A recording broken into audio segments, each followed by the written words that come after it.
अभी recently a movie got release आदि पुरुष, मैंने देख भी लिया। आई एम फॉन्ड ऑफ, मतलब मुझे लगता है जहाँ भगवान वहाँ मैं पहुँच जाती हूँ। और मेरी बहुत जिज्ञासा भी रहती है कुछ जानने की, किसी चीज़ को आप बहुत अच्छे से चलचित्र को अगर आप दिखा सकें, हमारी आज की जो जनरेशन है उसको अगर हम, क्योंकि उनके साथ अच्छा उनको मूवीज़ में बड़ा इंटरेस्ट है, तो उसके ज़रिए सिखाना हमारे लिए आसान है।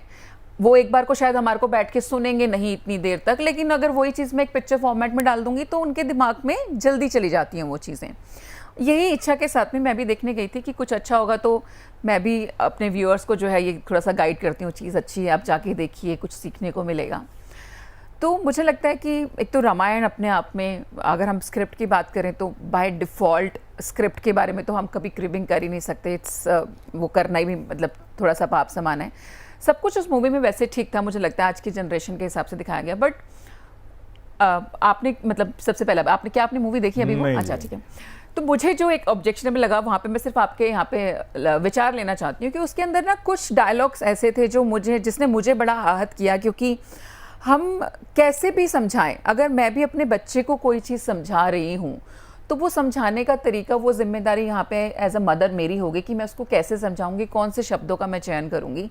तो यहाँ पर जो उन्होंने बीच में शब्दों का चयन किया गया, जैसे रावण के पुत्र ने वहाँ पे श्री राम को बोला, ए बड़े भाई कल तक निकलो, तो क्या हम इसको रामायण से रिलेट कर सकते हैं? क्या मैं इसको ज्ञान से रिलेट कर सकती हूँ?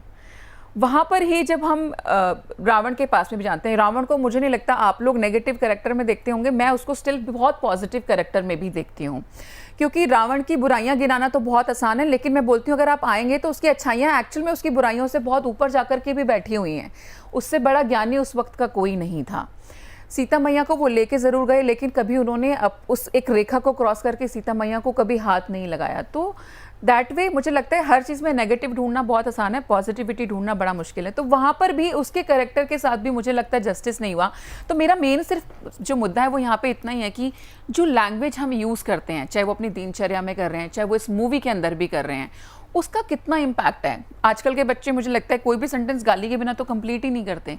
तो क्या उसका इम्पैक्ट भी हमारी जर्नी पे, हमारी सोल जर्नी पे कहीं आता है, हमारे ऊपर भी कोई इम्पैक्ट आता है, हमारे प्लैनेट्स पे आई डोंट नो कोई इफेक्ट जाता है कि नहीं जाता? तो उस बारे में मुझे सिर्फ आपके एक थॉट्स चाहिए। मतलब आपका क्या सोचना है? मैं इसमें पहली बात तो जाऊंगा, क्योंकि हमारे को शास्त्र बताते हैं कि मूल में जाओ जी, व्हाट इज द सोर्स जी, ऐसा क्यों हुआ, ऐसा क्यों हो रहा है। उसका कारण यह है कि मैं मजाक में कई बार एक उदाहरण भी देता हूँ कि आप अकाउंट्स, आपने एक व्यक्ति ने पूरे ज़िंदगी भर अकाउंट्स पढ़ा, मतलब 10वीं भी उससे ही करी, 12वीं भी उससे करी, ग्रेजुएशन भी उससे करी, सीए भी बन गया, सीएस भी बन गया, सब कुछ अकाउंट्स में किया, और आप उससे कहते बताइए फिजिक्स के बारे में कुछ समझाइए, कैसे समझाएगा?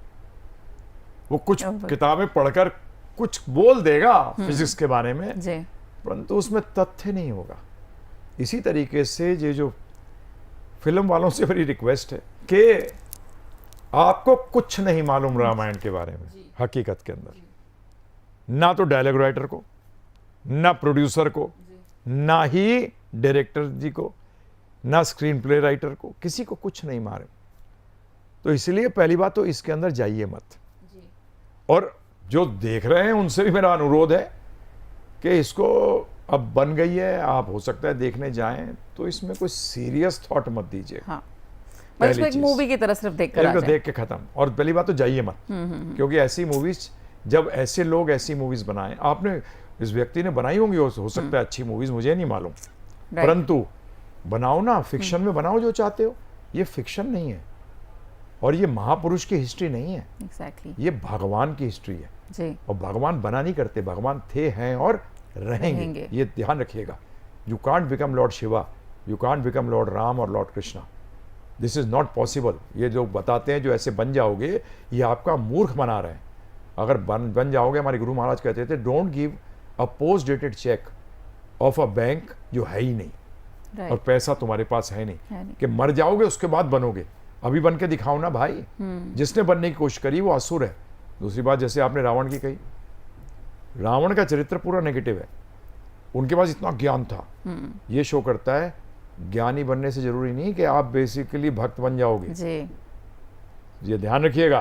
हनुमान जी को कहा गया ज्ञान गुण सागर, परंतु जब वो पूर्ण ज्ञानी थे तो क्या थे? वो राम जी के भक्त थे। जब नॉलेज आ जाती है, यही भगवत गीता कहती है, बहुत जन्मों के बाद में बहु नाम जन्म नाम अंते, ज्ञानवान माम प्रपद्यते, जो ज्ञान में आया जाता है वो मेरी शरण में आया जाता है, इसको कहते हैं ज्ञानी।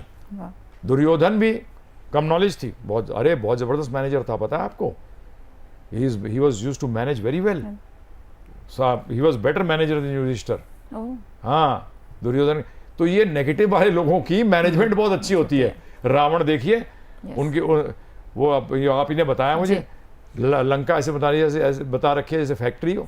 अरे बिल्कुल, अरे ऐसा वेकेशन पॉइंट नहीं था पूरे वर्ल्ड के अंदर जो लंका जैसा था। सोने की लंका थी, अपनी जनता के लिए भी इतना जबरदस्त राजा था, कुछ कहने की हद नहीं।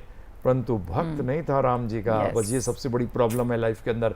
आपके पास कुछ भी आ जाए, परंतु अगर आप राम भक्त नहीं हो, कृष्ण भक्त नहीं हो, तो गड़बड़ कर गए। ध्यान रखिएगा इस बात का। तो ये पिक्चर जो है, अगर नहीं देखी है तो बहुत बढ़िया, मत देखो, रामायण को समझो जी। रामायण का मतलब होता है राम आयन, आयन का मतलब होता है शरण में जाना। नारायण, सारे नर जिनकी शरण में रहते हैं, he is the shelter for all.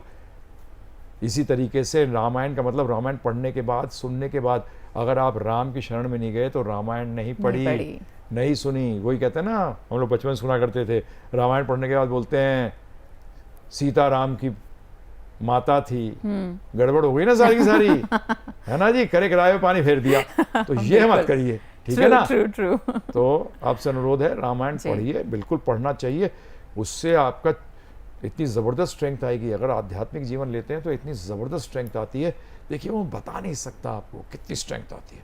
जैसे गुलाब जामुन बनाना तो सिखा सकता हूँ, परंतु गुलाब जामुन का टेस्ट क्या है वो तो आपको खुद ही खा के देखना पड़ेगा। इसी तरीके से आध्यात्म को जीवन में लगाइए और फिर जीवन को देखिए। मतलब अपने गुलाब जामुन खुद ही बनाइए और फिर अच्छे से खाइए, तभी स्वाद आने वाला है उसके अंदर। प्योरिटी रहेगी ना, दूसरा बनाएगा क्या पता मैदा डाल दे। नहीं, पर मुझे लगता है वहाँ पे ही ज्ञान का प्रकाश, वो भक्ति भगवान की, वो आपकी मदद करती है, आपको बताती है कि एक्चुअल में गुलाब जामुन कैसे बनाना है, वो भी आपको बताया जाता है। बाकी मेरा भी मानना सिर्फ इतना ही यहाँ पे कि हमारे जो शास्त्र हैं या जो पीछे से जो ज्ञान एक तरीके से आ रहा है वो बहुत ही पवित्र है। मतलब उसके साथ ठीक है, मैं तो कहती हूँ वो सिखाना तो बहुत ही इंपॉर्टेंट है, और वो अगर आप पिक्चर के तरीके से सिखाना चाह रहे हैं बहुत अच्छी बात है, लेकिन अच्छी चीज़ दिखाइए और अच्छे से सिखाइए, बस इतना ही हम आप जो है आपसे चाहते हैं। तो जैसा कि प्रभु जी ने भी कहा, तो मैं भी बोलना चाहूँगी, आप जाइए एज अ मूवी, उसको देखिए, इंजॉय कीजिए, बट आप ये मत सोचिए कि आप रामायण पढ़ के आ गए हैं। नहीं, वो पढ़नी ही पड़ेगी, है ना, उसका ज्ञान आपको वहीं से मिलेगा। ये सिर्फ देखने से आपके लिए 2-2.5 घंटे का आप एंटरटेनमेंट लेने गए हैं। Please enjoy the movie.